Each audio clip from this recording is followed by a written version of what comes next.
Welcome to the deep dive. Today we're looking at something that definitely caught our eye. Yeah, what's that? It's this YouTube video. It's called Desperate Single Women Using Witchcraft to Trap Husband's Love Potion or False Hope, the Coffee Pod, from Chisha Zed. Oh, wow. Okay, yeah, that title grabs you. So what's the story there? Well, it follows this woman, right?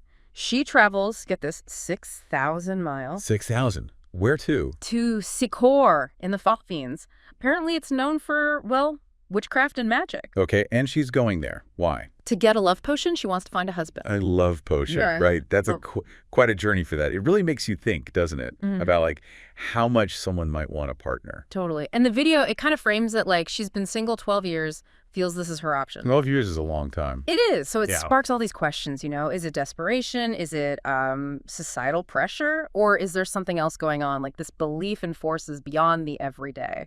That's what we're digging into today, right? Yeah. What this whole thing tells us about, I guess, human desire and what people put faith in. Exactly. So the video shows her getting the potion first. Okay. But then, interestingly, the host of the video points out, you know, you can't just get the potion. There's more to it. Yeah. She needs to see a local healer, too. That's where it gets more into the cultural side of things. Right, not just a transaction. So she sees this healer. She does. After getting the potion, these two little kids actually guide her. Kids, okay. Yeah, to this healer, Loretto Baba, I think was the name. And the setting is super informal. Chickens, dogs wandering around. Right, definitely not like a clinic waiting room or anything. Not at all. And the healer performs this ritual. What kind of ritual? It involves blowing bubbles into water. Blowing bubbles? Yeah, with like a special stone. The idea is to cleanse negative energy, and she has to do it over and over. How many times? 6 times in this case, until the water runs clear. 6 times. Wow. So repetition is key. Like purification needs effort, maybe. That's what it feels like, yeah. Perseverance. And the host of the YouTube video, she chimes in here with a really interesting angle. Oh, yeah. She's from Southern Africa, Zambia. So witchcraft isn't like totally alien to her cultural background. Ah, okay. So she doesn't just dismiss it. No, not outright. Her reaction is more concern. Like maybe this woman doesn't fully grasp what she's getting into, the potential consequences. That's a really important nuance, isn't it? Coming from that background gives a different lens than, say, a purely Western skeptical view. Exactly. It acknowledges the belief exists without necessarily, you know, endorsing it. And the work mentioned a wider trend, too. Yeah, she sees more people getting interested in mysticism, witchcraft, voodoo, that sort of thing. Like people are searching for answers or maybe control outside the usual places? Seems like it, especially when things feel tough personally. Makes sense. Then the host shares her own perspective. She's Christian, so she offers a warning specifically for other Christians against, you know, engaging in sorcery. But she's careful to respect people's choices. So stating her belief, but not imposing it. Right. She even mentions her other channel, Church Brew channel, for biblical stuff. It's an interesting balance. Definitely. What about the viewers? What did they say in the comments? Oh, the comments were all over the place. You had people saying, seek God. Predictable. Yeah. And then warnings like, there's always a price to pay. Be careful, girl. Or just, this is worrying. So concern seems to be a common thread. Yeah. But this one comment really stood out to me. What was it? It said, if you have to resort to sorcery and witchcraft in order for you to trap a man, and at that point, you are definitely the problem. Oof. That's direct. Puts the focus right back on the person, doesn't it? Totally. Like maybe look inward first. And it questions the whole idea of trapping someone anyway. Is that really love? Good point. It's a very different approach than, say, the healer's ritual. Very different. And then the host throws in this other thought, almost like statistical. Statistical. How so? Well, she just points out that numerically, maybe not everyone is actually meant to get married. Unless you bring polygamy into it, the numbers might not work out for everyone to pair off. Huh. That's a purely logical take. Kind of strips away the romance and societal pressure for a second. Right. Just cold, hard numbers. It's an interesting counterpoint. It is.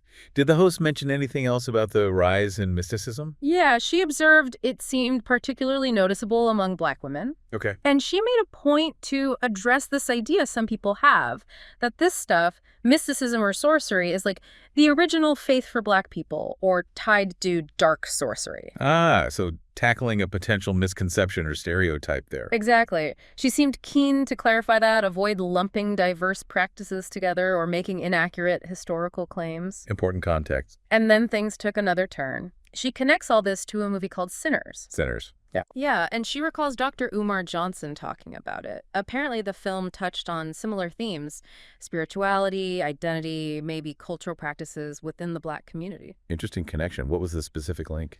She mentioned a quote from the movie, from Delroy Lindo's character, I think, about music having the power to pierce the veil. Pierce the veil, like access something deeper or spiritual. That's the idea. Art as a way to connect to other realms, maybe, but then the host contrasts that immediately with a biblical view in the beginning. Ah, so setting up two different frameworks for understanding power and creation. Yeah. One maybe through art, the other through scripture. Exactly. And she also brings up Ryan Coogler. The filmmaker. Yeah. She talks about his message, or her interpretation of it, that African people's actions can raise or lower their frequency. Frequency, like spiritual energy. Sort of. Yeah. Connecting behavior to good or evil spirits, influencing your spiritual alignment, I guess.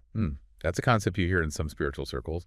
Actions having energetic consequences. Right. But then the host gets pretty critical. Critical of what? Of what she sees as hypocrisy among some Black Christians or Black religionists, as she puts it sometimes. Okay, how so?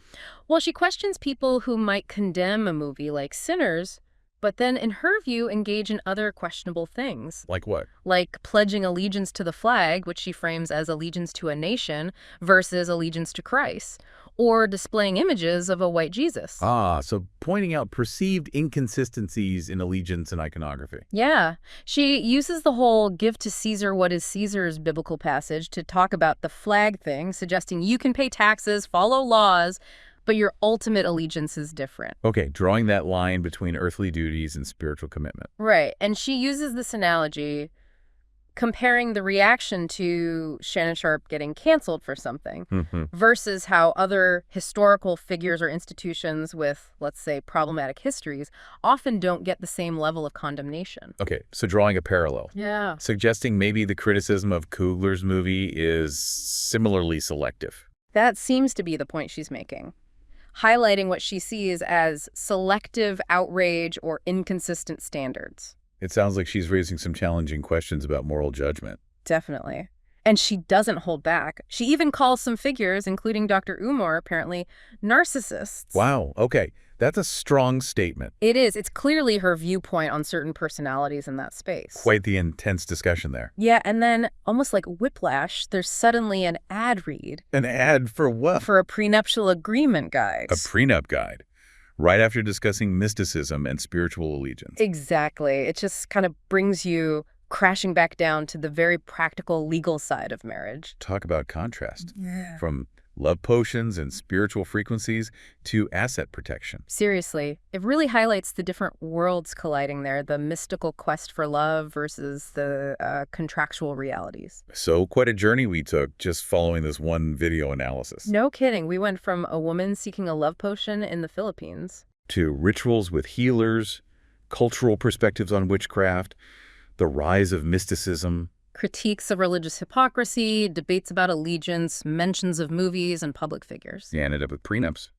It really covered a lot of ground. It really did. We touched on that deep, deep desire for love, didn't we? And the sometimes extreme lengths people might go to find it. And the allure of the supernatural, the idea that maybe there's a shortcut or a hidden force you can tap into, but also the potential dangers, the warnings that came up. Yeah, the price to pay. And the cultural lenses are so key, how the host's Zambian background offered a different view than maybe a purely Western one. Absolutely. And that whole intersection of spirituality, race, identity, cultural critique, especially within Black community context the host was discussing, it got complex. For sure. So I guess the final thought it leaves you with is, what is it about that fundamental human need for connection and maybe for control over our lives that leads down these paths? Yeah, whether it's a love potion or intense religious devotion or building a career or, I don't know, getting really into astrology, people are searching. They're searching for fulfillment, for belonging.